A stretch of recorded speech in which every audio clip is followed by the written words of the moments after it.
வணக்கம் மக்களே, நாம இந்த ஆரோக்கியமான எச்சரிக்கை பதிவில் தயிரில் நிறைந்துள்ள ஒரு சில தீமைகளை பற்றி நம்ம விளக்கமாக பார்க்க போகிறோங்க. இப்போ குழந்தைகள் முதல் பெரியவர்கள் வரை அனைவருக்குமே விருப்பமான உணவாக தயிர் இருக்குதுங்க. நம்முடைய உணவு பட்டியலில் கூட நம்ம தயிருக்கு மிக முக்கியமான இடத்தான் கொடுத்துருப்போம். ஆனால் அப்படிப்பட்ட தயிரிலுமே ஒரு சில தீமைகள் இருக்குன்னு தெரிஞ்சுக்கோங்க. இந்த தீமைகள் எதனால் ஏற்படும்னா, தயிரை சாப்பிடக்கூடாத நபர்கள்லாம் எடுத்துக்கொள்ளும் போது, தயிரோட சேர்க்கக்கூடாத உணவுப் பொருட்கள்லாம் சேர்த்து எடுத்துக்கொள்ளும் போது, எந்த நேரங்களில் தயிரை சாப்பிடணும் அப்படின்றது தெரியாமல் எடுத்துக்கொள்ளும் போது, குறிப்பாக எந்த நிலையில் தயிரை நம்ம எடுத்துக்கொள்ளணுன்றதை தெரியாமல் எப்படிப்பட்ட நிலையிலையும் எடுத்துக்கலாம் அப்படின்றதெல்லாம் எடுத்துக்கிட்டோம் அப்படின்னா அப்போ தான் நமக்கு நிறைய தீமைகள் ஏற்படும். ஸோ அப்போ தயிர் எடுத்துக்கொள்ளக்கூடிய ஆரோக்கியமான முறை என்னென்ன, எந்தெந்த உணவுப் பொருட்களோட தயிரை இணைத்து எடுத்துக்கொள்ளக்கூடாது, எப்போ சாப்பிட்டா அது நமக்கு நல்லது, இதெல்லாம் நம்ம தெளிவாக பார்ப்போம். அந்த தீமைகளையும் விளக்கமாக தெரிஞ்சுக்குவோம். அதில் விடுபடக்கூடிய வழிமுறைகளையும் விளக்கமாக பார்ப்போம். அதை பற்றி பார்க்குறதுக்கு முன்னாடி இந்த வீடியோவுக்கு மட்டும் ஒரு லைக் கொடுத்துட்டு இந்த தகவலை உங்களுக்கு தெரிஞ்சவங்களுக்கும் ஷேர் பண்ணிவிடுங்க. ஏன்னா இது அவங்களுக்கும் பயனுள்ளதாக இருக்கக்கூடிய ஒரு ஆரோக்கியமான பதிவு தாங்க.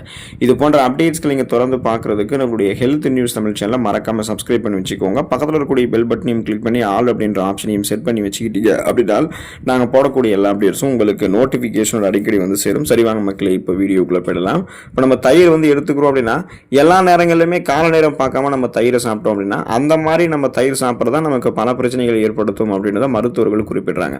அப்போ கால நேரம் பார்க்காம எல்லா நேரங்களிலுமே தயிரை சாப்பிடக்கூடாது அப்படின்னா எந்த நேரங்களில் தயிரை சாப்பிட சொல்றீங்க அப்படின்றது ஒரு கேள்வி வரும் இல்லையா? அந்த கேள்விக்கு பதிலாக என்ன இருக்குன்னா, நண்பகலுக்கு முன்பான நேரங்களில் நம்ம தயிர் சாப்பிடுவது நமக்கு ரொம்ப ரொம்ப நல்லதுங்க. ஸோ அந்த மாதிரி நண்பகலுக்கு முன்பான நேரம் அப்படின்னா என்ன நேரம்னா, காலை உணவுக்கும் மதிய உணவுக்கும் இடைப்பட்ட நேரம் ஒன்று இருக்கும். அந்த பிரேக்கிங் ஹார்ஸ்னு சொல்லுவாங்க. இடைப்பட்ட நேரம் நம்ம இன்டர்வல் கேப்னு சொல்லுவோம். ஸோ அந்த மாதிரி நேரங்களில் தயிர் எடுத்துக்கொள்ளலாங்க. அப்போ நம்ம சாப்பிட்டோம்னா தயிர் நமக்கு எந்த விதமான பிரச்சனைகளுமே கொடுக்காது. அப்போ எந்தெந்த நேரங்கள்லாம் நம்ம தயிர் எடுத்துக்கொள்ளக்கூடாது குறிப்பாக அப்படின்னு பார்த்தீங்கன்னா, காலையில் வெறும் வயிற்றில் நீங்கள் தயிர் சாப்பிடக்கூடாதுங்க. காலையில் வெறும் வயிற்றில் நிறைய பேர் பிரேக்ஃபாஸ்ட்டாக தயிர் தான் எடுத்துக்குவாங்க. தயிர் சாதம் சாப்பிடுவாங்க. அது உங்களுக்கு ஆரோக்கியம் அப்படின்னு நினச்சிக்குவாங்க. அது நாளடைவில் என்ன பண்ணும் அப்படின்னா, உங்களுடைய ரத்த நாளங்கள் இருக்குங்க இல்லையா, அதில் உங்களுக்கு இறுக்கங்களை ஏற்படுத்தி பிபி என்று சொல்லக்கூடிய பிளட் ப்ரெஷர், ரத்த அழுத்தத்தை ஏற்படுத்துறதுக்கு வாய்ப்புகள் இருக்குது. ஸோ நீங்கள் கவனமாக இருக்கணும். அப்போ வெறும் வயிற்றில் காலையில் தயிர் சாப்பிடக்கூடிய அந்த பழக்கத்தை விட்டு விடுவது உங்களுக்கு ரொம்ப ரொம்ப நல்லது. இன்னும் ஒரு சில பேர் என்ன பண்ணுவாங்கன்னா, இரவு நேரங்களில் தயிர் எடுத்துக்கொள்வாங்க. அந்த மாதிரி சாப்பிடலாமான்னு கேட்டிங்கன்னா, ஒருபோதும் இரவு நேரங்களில் நீங்கள் தயிர் எடுத்துக்கொள்ளக்கூடாதுங்க. அப்படி சாப்பிட்டீங்கன்னா உங்களுக்கு என்ன ஏற்படும் அப்படின்னா, உங்களுக்கு சுவாசம் தொடர்பான பிரச்சனைகள் ஏதாவது இருக்குன்னு வச்சுக்கலாம். இந்த சளி, இருமல், காய்ச்சல், அலர்ஜி பிரச்சனை, இன்னும் குறிப்பாக ஆஸ்துமா, மூச்சு திணறல், சுவாசம் தொடர்பான பிரச்சனைலாம் இருக்குது அப்படின்னா அது இன்னும் உங்களுக்கு அதிகப்படுத்தப்பட்டுவிடும். அப்போ சுவாசம் தொடர்பான கோளாறுகள் இருக்கக்கூடிய நபர்கள் இரவு நேரங்களில் தயிரை எடுத்துக்கிட்டாங்கன்னா அந்த பிரச்சனைகளை அதை அதிகப்படுத்திடும். அப்போது எங்களுக்கு சுவாசம் தொடர்பான பிரச்சனைகளே இல்லை, இரவு நேரங்களில் நாங்கள் தயிர் சாப்பிடலாமா அப்படின்னு கேட்டிங்கன்னா நீங்களும் எடுத்துக்கொள்ளக்கூடாது. உங்களுக்கு புதிதாக சுவாசம் தொடர்பான பிரச்சனைகள் வர ஆரம்பிக்கும். அப்போது காலையில் வெறும் வயிற்றிலும் இரவு நேரங்களிலுமே நீங்கள் தயிர் எடுத்துக்கொள்ளக்கூடாதுங்க. இப்போ தயிரை நிறைய பேர் எல்லா நிலையிலுமே எடுத்துக்கலாம் அப்படின்னு நினச்சிட்டு என்ன பண்ணுவாங்கன்னா, தயிரை சூடுபடுத்திலாம் சாப்பிடுவாங்க. தயிரை சூடுபடுத்தி சாப்பிடலாமான்னு கேட்டிங்கன்னா அந்த மாதிரி எடுத்துக்கொள்ளக்கூடாதுங்க. தயிரை நீங்கள் சூடுபடுத்தும் போது என்ன ஆகும்னா, அதில் இருக்கக்கூடிய நல்ல பாக்டீரியாக்கள் அழிக்கப்படும். தயிரோடைய ஈரப்பதம் கெட்டு போயிடும். தயிரோட சுவை உங்களுக்கு மாறிடும். நீங்கள் அந்த மாதிரி தயிரை சூடுபடுத்தி எண்ணெய் போட்டு தாளித்து கடுகு, கருவேப்பிலை இதெல்லாம் நீங்கள் போட்டு எடுத்துக்கிறீங்கன்னு வச்சிங்களேன், இந்த மாதிரி சாப்பிடக்கூடியது உங்களுக்கு கொலஸ்ட்ரால் பிரச்சனையில் தான் ஏற்படுத்தும். 1% கூட நன்மைகளையே கொடுக்காது. வெறும் சுவைக்காக நீங்கள் தயிரை சாப்பிட போய் நிறைய பக்க விளைவுகள் அவள் உங்களுக்கு ஏற்பட்டுரும். அதனால் நீங்கள் தயிரை சூடுபடுத்தியும் எடுத்துக்கொள்ளாதீங்க.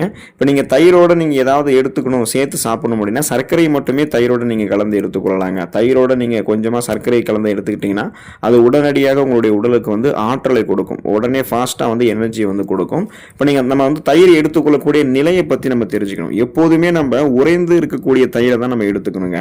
உறைந்து காணப்படக்கூடிய தயிர் தான் நமக்கு நல்லது. அந்த உறைந்து காணப்படக்கூடிய தயிரை நீங்கள் மண் சட்டி இருக்குங்க பார்த்தீங்களா, அதில் நீங்கள் தயிரை வச்சு உரைய வச்சு எடுத்துக்கிட்டீங்க அப்படின்னா கூட உங்களுக்கு நல்லது தான். இப்போ நீங்கள் உறைந்த தயிரில் காணப்படக்கூடிய தெளிந்த நீரை கூட குடிக்கலாம். அது இப்படி குடிச்சிங்க அப்படின்னா உங்களுடைய உடல் சூடு உங்களுக்கு நீங்கும். தலை சளி அதெல்லாமே உங்களுக்கு சரியாயிடுங்க. ஒரு சில பேர் தயிரை தினமும் எடுத்துக்கொள்வாங்க. தயிர் தினமும் எடுத்துக்கொள்ளக்கூடிய ஒரு உணவுப் பொருளா அப்படின்னு கேட்டீங்கன்னா தயிர் அப்படி எடுத்துக்கொள்ளக்கூடிய ஒரு உணவுப் பொருளே கிடையாதுங்க. அப்படி நீங்கள் சாப்பிட்டீங்கன்னா உங்களுடைய ரத்த குழாய்களில் அடைப்பு ஏற்படுத்தக்கூடியதாக அது மாறிடும். அதாவது கொலஸ்ட்ரால் பிரச்சனை உங்களுக்கு ஏற்படும். பிபி என்று சொல்லக்கூடிய பிளட் ப்ரெஷர், ரத்த அழுத்தம் எல்லாம் உங்களுக்கு உண்டாகும். தொடர்ந்து நீங்கள் தயிர் சாப்பிட்டீங்க அப்படின்னா உடல் வீக்கம் ஏற்படலாம், அரிப்பு ஏற்படலாம், அக்கி போன்ற பிரச்சனைகள் கூட ஏற்படக்கூடும். தொடர்ந்து நீங்கள் தயிர் சாப்பிடுவதன் மூலமாக ரத்த நாளங்களில் அதிகப்படியான கொழுப்புகள் சேரும்பொழுது போதுமான அளவுக்கு ரத்த ஓட்டத்துக்கு இதயத்துக்கு ரத்த ஓட்டம் கிடைக்காதுங்க. இதனால் மாரடைப்பு, பக்கவாதம், இதய தமனிகளில் வீக்கம் ஏற்படுதல், இதய தசைகள் வலுவிழுந்து போதல் போன்ற பக்க விளைவுகள் கூட ஏற்படலாம். ஸோ நீங்கள் தான் கவனமாக இருக்கணும். தொடர்ந்து நீங்கள் தயிர் எடுத்துக்கொண்டீங்கன்னா உங்களுடைய ரத்தத்தில் சர்க்கரை நோய்கள் அதிகரிக்கக்கூடிய நபர்களாக மாறி சர்க்கரை நோய் உருவாகிறதுக்கான வாய்ப்புகள் கூட இருக்குது. எனவே நீங்கள் தினமும் தயிர் சாப்பிடுவது தவிர்க்க இருக்கணுங்க. அப்போது எத்தனை நாள் எத்தனை வாரங்கள் எப்படி எந்த கணக்கில் நீங்கள் தயிர் எடுத்துக்கலாம்னு கேட்டிங்கன்னா, வாரத்தில் 2 அல்லது 3 நாட்கள் நீங்கள் தயிர் எடுத்துக்கலாம். அந்த 2 அல்லது 3 நாட்கள் கூட ஒரு வேளை மட்டும்தான் நீங்கள் தயிர் சாப்பிடணும். அந்த மாதிரி சாப்பிட்டீங்கன்னா உங்களுக்கு எந்த பிரச்சனையுமே கிடையாதுங்க. அதை நீங்கள் நல்லா ஞாபகம் வச்சுக்கோங்க. தயிரோட இணைத்து எடுத்துக்கொள்ளக்கூடாத உணவுகள் என்னென்ன, அப்படி எடுத்துக்கிட்டோன்னா என்னென்ன பிரச்சனைகள் ஏற்படும், அதுலேருந்து எப்படி விடுபடணும் அதையும் நம்ம பார்ப்போம். ஸோ அந்த வகையில் தயிரோட நீங்கள் வெங்காயத்தை வந்து எடுத்துக்கொள்ளக்கூடாதுங்க. உங்களுக்கு தயிர் வெங்காயம் அல்லது ரைத்தான்னு சொல்லுவாங்க. தயிர் பச்சடி, வெங்காய பச்சடி அப்படின்னு நீங்கள் பல வகையில் அதுக்கு வந்து பேர் வைக்கலாம். ஸோ இந்த உணவு பழக்கம் உங்களுக்கு வந்து பிடிக்கும் அப்படின்னா நீங்கள் முதல்ல இந்த உணவு பழக்கத்தை மாற்றிக்கிறது உங்களுக்கு நல்லதுங்க. ஏன்னா தயிர் அப்படின்றது இயற்கையிலேயே நமது உடலுக்கு வந்து குளிர்ச்சி தன்மை அளிக்கக்கூடியது. ஆனால் வெங்காயம் அப்படி கிடையாது. அது நம்முடைய உடலுக்கு வந்து வெப்பத்தை அளிக்கக்கூடியது. அப்போது தயிர் வெங்காயம் போன்ற தயிரும் வெங்காயமும் கலந்த கலவையை நீங்கள் விரும்பி அதிகமாக சாப்பிடக்கூடிய பட்சத்தில் அது உங்களுக்கு வந்து ஸ்கின் அலர்ஜி, அதாவது தோல் தொடர்பான பிரச்சனைகள் உங்களுக்கு வந்து ஏற்படுத்தும். தோல் ஒவ்வாமை வந்து உங்களுக்கு ஏற்படுத்துறதுக்கு வாய்ப்புகள் இருக்குது. உடல் அரிப்பு, எக்ஸிமா, சொரியாசிஸ் போன்ற குறைபாடுகளுமே நம்மளோட உடலில் வந்து ஏற்படுத்திவிடும். அதாவது குறிப்பாக சொல்லணும்னா தோல் தொடர்பான நிறைய வியாதிகள் வருவதற்கு வாய்ப்புகள் இருக்குது. அலர்ஜி ஏற்படுறதுக்கு வாய்ப்புகள் இருக்குது. அதனால் வெங்காயத்தையும் தயிரையும் நீங்கள் ஒன்றா எடுத்துக்கொள்ளக்கூடாது. மாம்பழத்தையும் தயிரையும் நீங்கள் ஒன்றா எடுத்துக்கொள்ளக்கூடாதுங்க. மாம்பழத்தை பீஸ் பண்ணி அது கூட தயிரை சேர்த்து எடுத்துக்கொள்ளும்போது டேஸ்ட்டாக இருக்கும்ன்றதுக்காக நம்ம சாப்பிட்ருவோம். ஆனால் நீங்கள் அந்த மாதிரி சாப்பிட்டீங்கன்னா அதுவுமே உங்களுக்கு வந்து தீமை கொடுக்கும்னு தெரிஞ்சுக்கோங்க. இப்போ வெங்காயத்தை போலவே மாம்பழமுமே நமது உடலில் வந்து வெப்பத்தை அதிகரிக்கக்கூடியது தான்.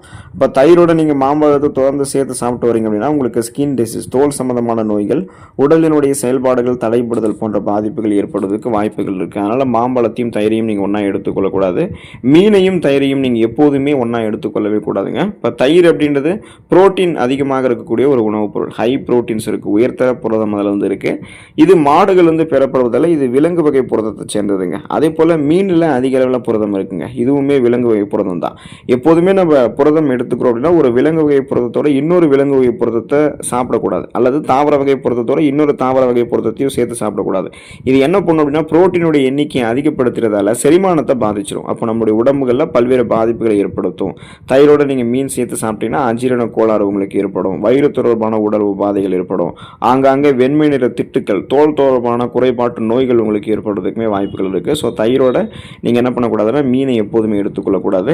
தயிரோட உளுத்தம் பருப்பு நிறைந்திருக்கக்கூடிய உணவுகள் வந்து நீங்கள் எடுத்துக்கொள்ளக்கூடாதுங்க. தயிரோட உளுத்தம் பருப்பினால் செஞ்சிருக்கக்கூடிய சூடான சுவையான உணவுகள் அப்படின்னு சொல்லிட்டு நீங்கள் சேர்த்து சாப்பிட்டீங்க அப்படின்னா அது செரிமானத்தில் உங்களுக்கு பிரச்சனையை உருவாக்கி வயிற்று உபுசம், வாயு கோளாறு, வீக்கம், வயிற்றுப்போக்கு அல்லது பேதி போன்ற மோசமான நிலைமைக்கு உங்களை கொண்டு போய் விட்டுரும். அதனால் நீங்கள் என்ன பண்ணக்கூடாதுன்னா உளுத்தம் பருப்பால் செஞ்சிடக்கூடிய உணவுகள் எதுவாக இருந்தாலும் அது கூட தயிரை நீங்கள் எடுத்துக்கொள்ளக்கூடாது.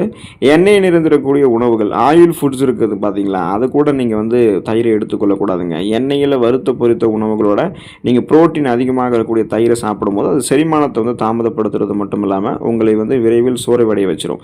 இதன் காரணமாக தான் நம்ம ஏதாவது ஆயில் ஃபுட்ஸ் எடுத்துக்கொள்ளும் போது இந்த மாதிரி தயிரெல்லாம் நம்ம எடுத்துக்கிறோம் அப்படின்னா வெகு விரைவில் உறக்கம் நம்மை தழுவிக்கொள்வதற்கான காரணம் கூட இதுதான். ஸோ அது செரிக்க வைக்கக்கூடிய நேரங்கள் வரைக்கும் நம்மளை சோர்வாக இருக்க வைக்கும், மந்தமாக இருக்க வைக்கும்.